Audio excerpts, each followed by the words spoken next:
Sejam muito bem-vindas a mais um Discipulado Mulheres Profundas. Eu estou tão feliz por essa aula e eu quero abrir o meu coração para vocês aqui.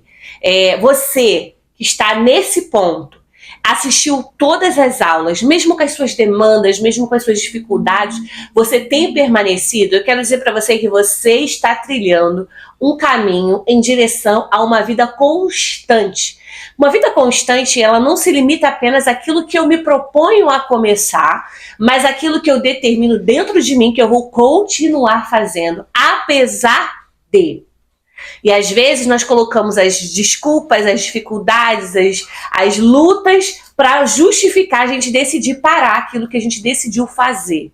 Mas uma vida de constância, e apesar de qualquer circunstância, a gente se determina a continuar fazendo, custe o que custar. E eu sei que assistir essas aulas e permanecer estudando e se aprofundando em Deus tem um preço, tem um custo. Mas eu quero dizer para você que a recompensa é poder desfrutar de coisas sobrenaturais em Deus e principalmente estabelecer um novo estilo de vida constante. Vamos embora que a aula de hoje eu quero falar com vocês sobre um tema muito interessante. Inclusive, pode ser que eu divida ela em duas partes. Vamos ver como é que vai ficar a nossa conversa aqui. Abre a sua Bíblia lá em Êxodo 1, a partir do versículo 15.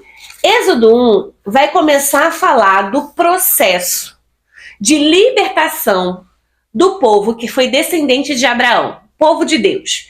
Eles passam um tempo cativo e agora Deus começa a ouvir a oração do povo, o clamor do povo, e Deus escolhe um libertador para que ele possa, em nome de Deus, libertar o povo do Egito e conduzi-los até a terra prometida, que é Moisés, famoso Moisés.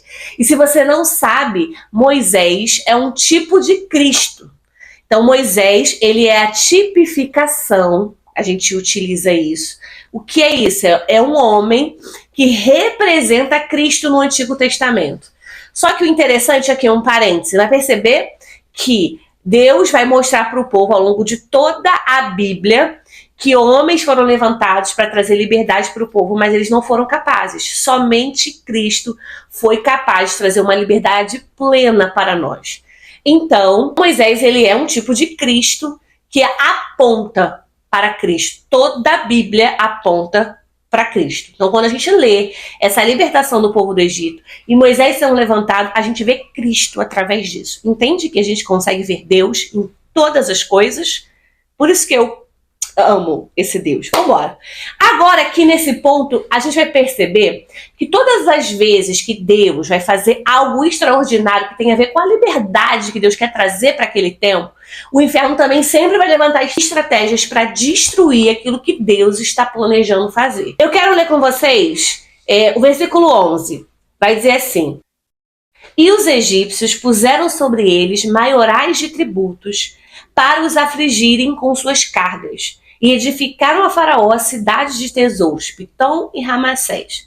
Mas quanto mais os afligiam, tanto mais se multiplicavam e tanto mais cresciam, de maneira que se enfadavam por causa dos filhos de Israel.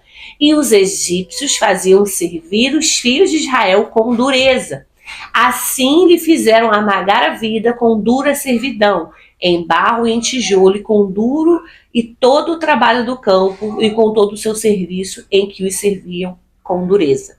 Então ele vê que o povo está crescendo e tenta sufocar o povo com um trabalho duro, mas não adiantou nada. Aí no versículo 15 a gente vai perceber que o inferno ele não desiste. Gente, deixa eu falar com vocês, quem desiste somos nós. A gente tenta fazer algo, não dá certo, a gente já desiste, porque a gente não entendeu que a constância, mulher de Deus, te leva ao seu destino. Ser constante te leva ao destino. Então, o inferno já entendeu que se eu e você formos mulheres constantes, nós chegaremos ao destino e ao propósito de Deus para as nossas vidas. Então, ele vai tentar destruir. Gente, a gente não é constante, mas o inferno, ele é constante sim. E aí ele trama uma outra estratégia que está lá no versículo 15 do mesmo capítulo de Êxodo 1. Vamos lá.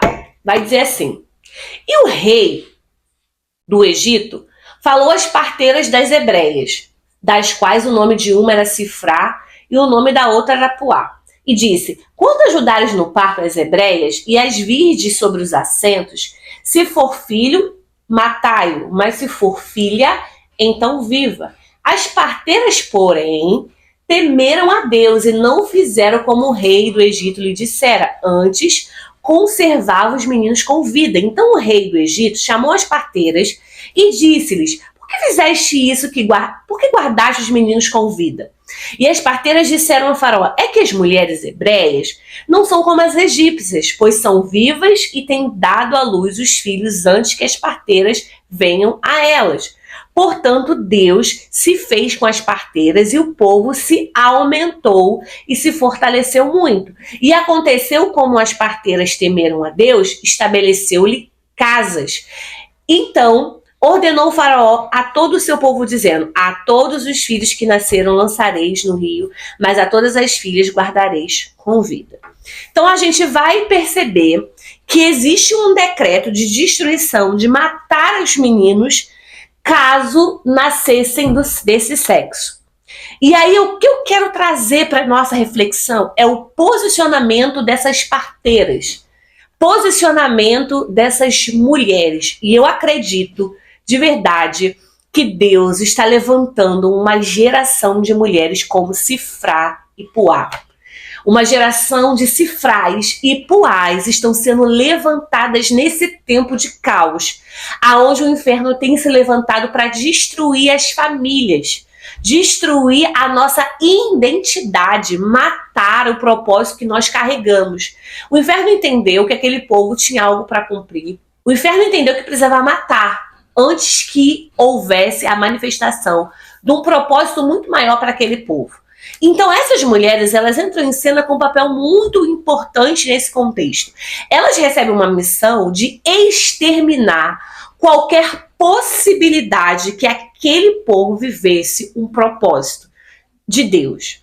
E essas mulheres, elas precisavam tomar uma posição. Então essas mulheres, elas estavam sendo desafiadas naquele tempo a se posicionarem mais dentro da sua vida comum. Deus, mulheres, está nos chamando a nos posicionarmos dentro das nossas atividades ordinárias, das nossas atividades comuns. Você vai perceber que Sifrá e Puá, elas não precisavam se posicionar em lugares diferentes.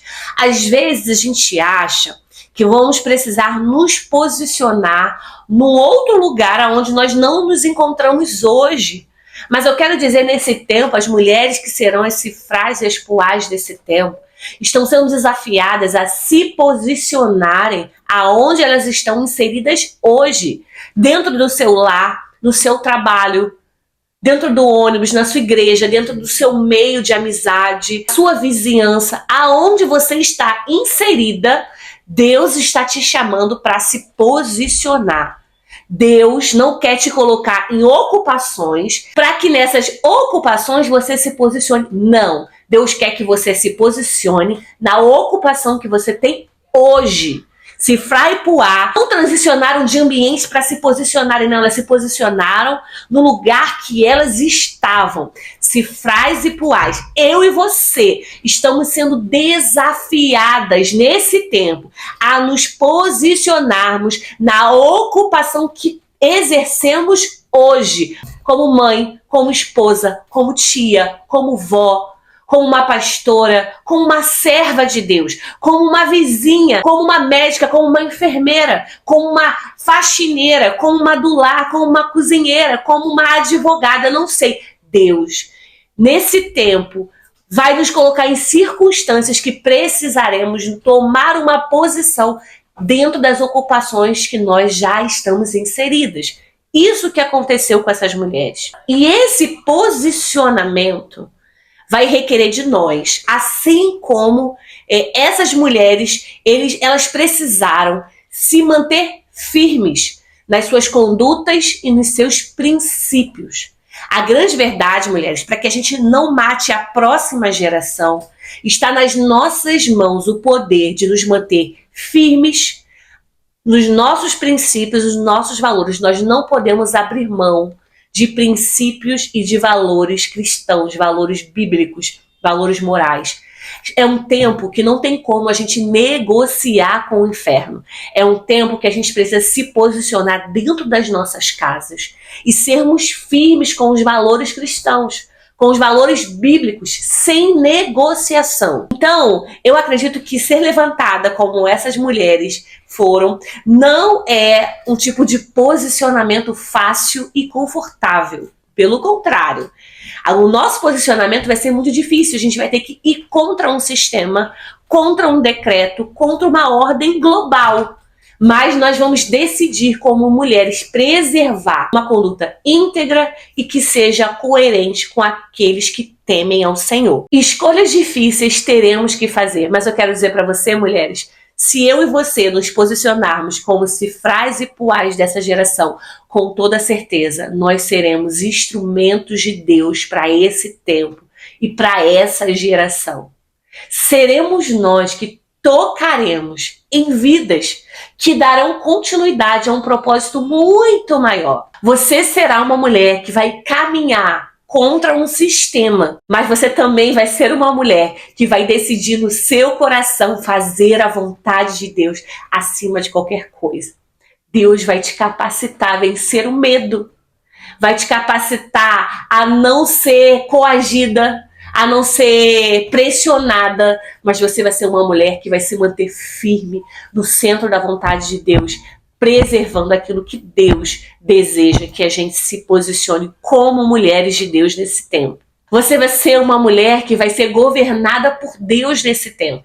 Você vai ser governada pela sua palavra e não pelo que o mundo está dizendo, nem pelos modismos, nem pelas tendências, nem pela maioria, nem pelos novos costumes, as novas estruturas. Não, você vai ser governada pelo Senhor e pelo que a sua palavra diz. Você vai ser uma mulher de coragem, que não vai se render. Medo, você vai até sentir, mas você não vai se render ao medo. Você precisa entender quem você é para que o medo e o sistema e o mundo e as propostas não te paralisem. Foi por isso que eu bati tanto sobre identidade. Você está entendendo que quando eu chego nesse ponto, que eu preciso me posicionar contra algo para me manter firme naquilo que eu acredito, em quem eu sirvo, em quem eu temo, eu só consigo sustentar esse posicionamento se eu souber quem é Deus e quem eu sou nele. É por isso que muitas das vezes nós não nos sustentamos. Porque nesse momento aqui, mulher, só os que são de verdade permanecem. Enquanto tá tudo tranquilo, quando tá tudo bom, quando não tem confronto, quando não tem ameaça, quando não tem o medo, é fácil se posicionar. Mas quando chegamos nesse cenário dessas mulheres, um ambiente de morte, um ambiente que elas poderiam ser prejudicadas, aonde elas sofriam ameaças, aonde a atmosfera do medo era generalizada, é nesse momento que quando eu sei quem eu sou, eu consigo me sustentar nesse lugar de temer e obedecer ao Senhor. Mas se você não souber, se eu não souber quem é Deus e quem eu sou nele, eu não vou conseguir sustentar. O medo vai me paralisar. E eu, diferente dessas mulheres, não vou conseguir ser essa geração de mulheres que se posicionam e que são governadas pela palavra e pelo Deus da palavra. E quando a gente entende a nossa identidade, quando a gente já está muito bem estabelecida, a gente vai ser como essas mulheres. Mulheres que entendem que não tem outra forma de funcionar de uma maneira diferente que não revelem quem elas são. O que eu estou querendo dizer? Essas mulheres, elas tinham um chamado, parteiras. A função da parteira é o quê, meu amor? Ajudar.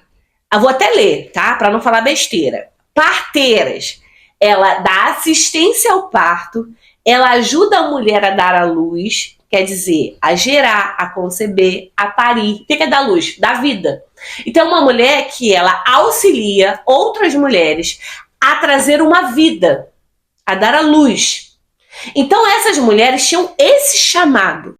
Ou seja, elas eram parteiras.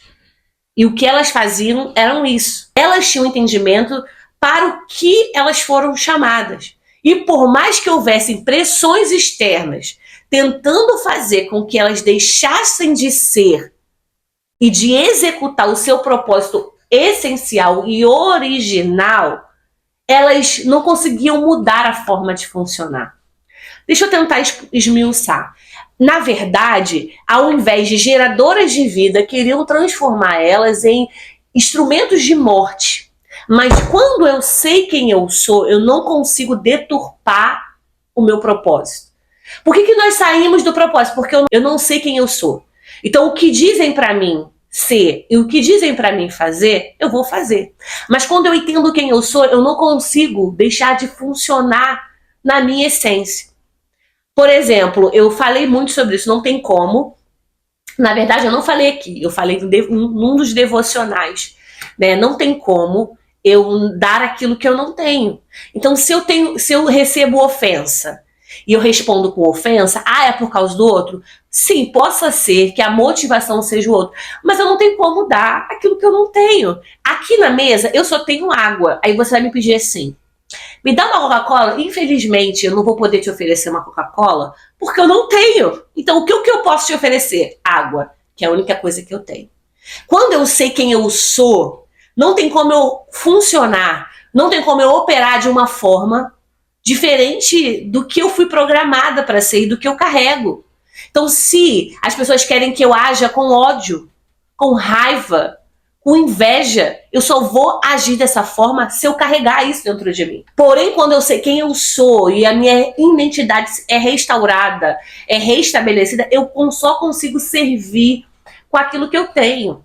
Então, essas mulheres, essas parteiras, elas só conseguiriam ser parteiras, mesmo que elas estivessem sendo pressionadas a se tornar um outro tipo de mulher. Elas não conseguiram. Por quê? Porque não eram quem elas eram. Não tem como deixar, mulheres, guarda isso no coração de vocês.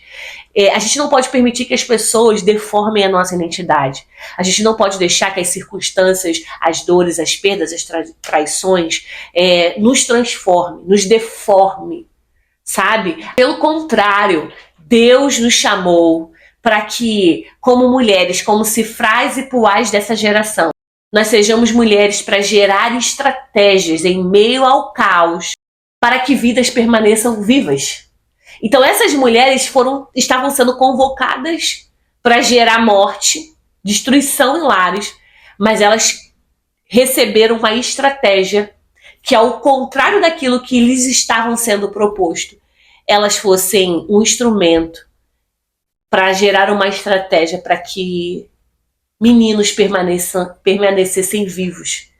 E a minha oração é que nesse tempo, mulher, você, através da sua identidade em Deus, sabendo quem você é, você guarde esse tesouro de quem você é em Deus, porque o inferno ele vai até tentar destruir quem você é em Deus, para fazer você servi-lo ao invés de servir a Deus.